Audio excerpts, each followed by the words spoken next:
Assalamualaikum dan salam sejahtera. Saya Muhammad Faiz Farizman Syahrin Osman, E218134. Video ini dibuat bagi memenuhi tugasan pengantar kerja sosial. Dalam video ini saya akan membincangkan tentang bagaimana seorang pekerja sosial membantu klien melalui sistem pengurusan kes kerja sosial.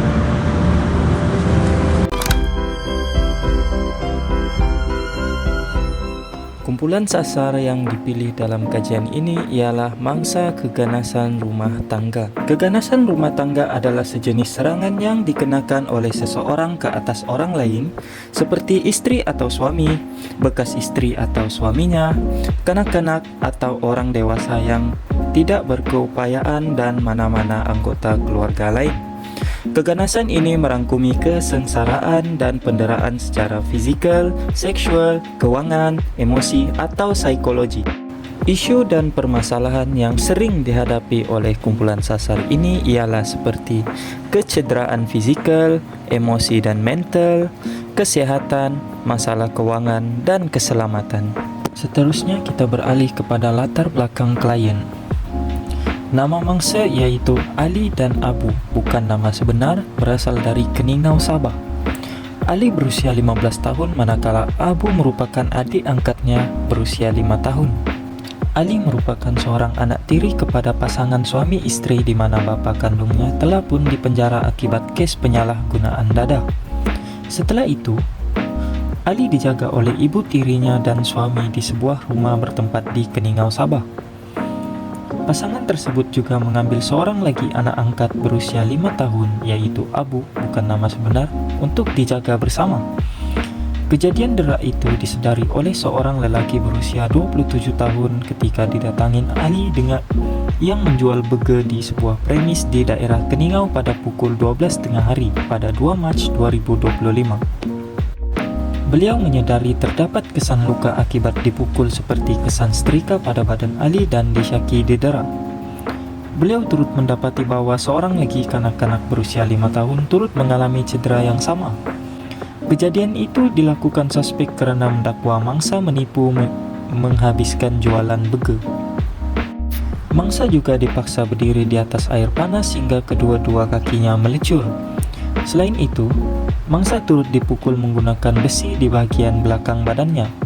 Pengadu terus bertindak dengan melaporkan kes kepada pihak polis dan kes disiasat mengikut Section 31-1E Akta Kanak-Kanak 2001. Apakah itu sistem pengurusan kes kerja sosial? Sistem pengurusan kes kerja sosial merupakan suatu prosedur untuk merancang, mencari, dan memantau perkhidmatan yang diberikan oleh pekerja atau pelbagai agensi sosial bagi klien. Kebiasaannya, sebuah agensi akan mengambil tanggung jawab utama dengan menugaskan pengurusan kes bagi menyelaras perkhidmatan, membimbing, dan kadang-kadang mengawal sumber untuk klien. Terdapat 5 tahap dalam sistem pengurusan kes kerja sosial. Dimulakan dengan tahap pertama yaitu penerimaan atau saringan, seterusnya penentuan situasi, perancangan intervensi, pemantauan dan penilaian, dan yang terakhir yaitu penamatan. Kita masuk kepada tahap pertama yaitu penerimaan dan saringan. Pada tahap pertama ini, pekerja sosial membuat semakan dokumentasi kes yang dirujuk. Pekerja sosial hendaklah mengenal pasti kes yang bersesuaian untuk diletakkan di bawah sistem pengurusan kes. Hal ini bagi memastikan intervensi yang sistematik, berfokus, dan berkesan dapat dilaksanakan. Selepas pekerja sosial menerima maklumat awal daripada polis, hospital, atau laporan pihak ketiga, dalam kes ini, maklumat menunjukkan berlaku penderitaan fisikal serius dan berulang terhadap kedua orang kanak-kanak di bawah jagaan penjaga. Penilaian segera akan dijalankan bagi mengenal pasti kes ini berada dalam tahap risiko tinggi dan memerlukan intervensi segera. Tahap ini penting supaya mangsa dapat menerima bantuan yang tepat dan cepat dalam masa yang sama. Beralih kepada tahap kedua yaitu penentuan situasi. Pekerja sosial perlu melakukan proses pengumpulan maklumat bagi memahami situasi dan masalah yang dihadapi oleh klien. Proses ini juga melibatkan penentuan situasi berisiko untuk penentuan situasi keperluan, kekuatan, cabaran, dan matlamat yang hendak dicapai oleh klien turut dikenal pasti dalam tahap ini. Dalam case ini, beberapa masalah telah dikenal pasti, antaranya ialah berlaku penderaan yang serius dan berulang, penderaan dilakukan oleh penjaga dan mangsa tidak dapat tempat untuk berlindung, mangsa mengalami kecederaan fisikal dan kesakitan berpanjangan, klien menghadapi trauma. Selepas masalah dikenal pasti, pekerja sosial akan mengenal pasti keperluan utama klien seperti pelindungan keselamatan segera, bantuan rawatan dan obatan, pemantauan kesehatan, dan sokongan emosi. Selepas itu, pekerja sosial akan mengenal pasti sumber-sumber yang boleh digerakkan untuk menyokong klien, merangkumi formal maupun bukan formal. Antara sumber yang boleh didapati seperti laporan polis, laporan rawatan dan perubatan daripada hospital, serta laporan temu bual daripada pengadu dan orang sekeliling. Pekerja sosial juga harus melihat untuk membuat keputusan tentang isu dan keperluan sebenar klien. Masuk kepada tahap ketiga, yaitu perancangan dan intervensi. Pekerja sosial hendaklah bekerja sama dengan klien untuk merancang pelan tindakan serta strategi intervensi bagi meningkatkan kekuatan dan membantu klien mencapai matlamat mereka. Plan ini hendaklah berdasarkan kepada penilaian yang bermakna dan hendaklah mempunyai matlamat yang boleh dicapai dan diukur. Plan case ini kemudiannya dilaksanakan bersama-sama oleh pihak yang terlibat. Dalam case ini, intervensi bertujuan untuk menghentikan penderaan, menjamin keselamatan, serta memulihkan kesejahteraan fisikal dan psikologi mangsa. Selepas itu, penentuan peranan klien, pekerja sosial, dan pihak luar dilakukan. Setiap pihak mempunyai peranan yang jelas dalam pelaksanaan intervensi, sebagai contoh seperti berikut. Seterusnya, pekerja sosial harus membentuk plan tindakan yang terperinci berlandaskan penilaian risiko dan keperluan klien.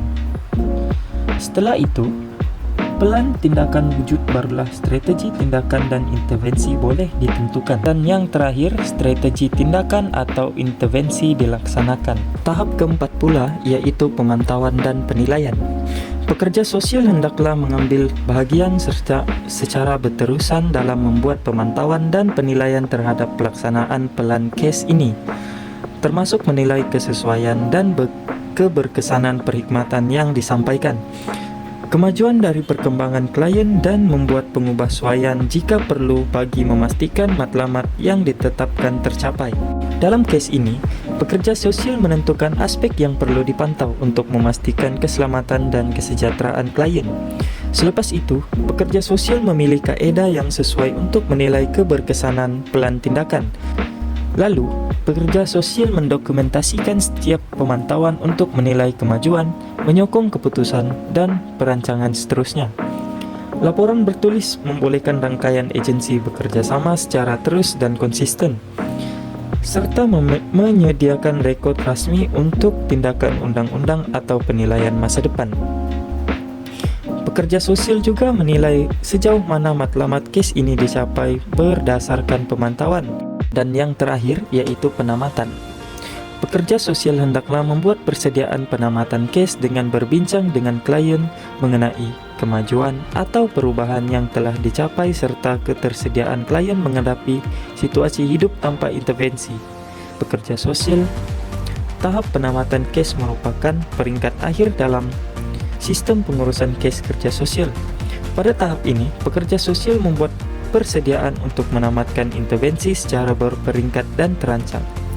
Setelah menilai bahwa matlamat utama kes telah dicapai dan klien menunjukkan kefungsian yang stabil, penamatan kes bukan bermaksud meninggalkan klien. Sebaliknya, ia memastikan klien bersedia menghadapi kehidupan tanpa intervensi langsung pekerja sosial, serta mempunyai sistem sokongan yang mencukupi untuk mengekalkan kesejahteraan mereka. Dalam case ini, pekerja sosial akan memaklumkan kepada klien dan pihak berkaitan bahwa kes bersedia untuk ditamatkan setelah mangsa berada dalam keadaan selamat, stabil, dan pendaraan telah dihentikan. mengukuhkan rancangan masa depan seperti penjagaan alternatif, sokongan berterusan, serta menyediakan dokumentasi penamatan sebagai rekod profesional. Tahap ini penting bagi memastikan mangsa bersedia menjalani kehidupan tanpa campur tangan langsung pekerja sosial dan risiko penderaan berulang dapat dielakkan. Kesimpulannya, kes pendaraan fisikal yang melibatkan remaja 13 tahun dan kanak-kanak 5 tahun di Keningau merupakan suatu kes keganasan rumah tangga yang berisiko tinggi yang menjejaskan keselamatan, kesehatan fisikal, dan kesejahteraan emosi mangsa. Melalui pelaksanaan sistem pengurusan kes kerja sosial 5 tahap, pekerja sosial berperanan mengenal pasti risiko dan keperluan klien, merancang serta melaksanakan intervensi yang berfokuskan pelindungan, pemulihan, dan kesejahteraan klien, di samping kerjasama dengan berbagai agensi berkaitan. Pemantauan dan penilaian berterusan memastikan intervensi yang dijalankan berkesan dan selari dengan matlamat kes. Manakala penawatan kes dilakukan secara terancang setelah klien mencapai tahap kefungsian yang stabil serta mempunyai sistem sokongan yang mencukupi. Secara keseluruhan, pendekatan pengurusan kes ini membuktikan kepentingan peranan pekerja sosial dalam melindungi mangsa keganasan rumah tangga dan memastikan kepentingan terbaik kanak-kanak sentiasa diutamakan.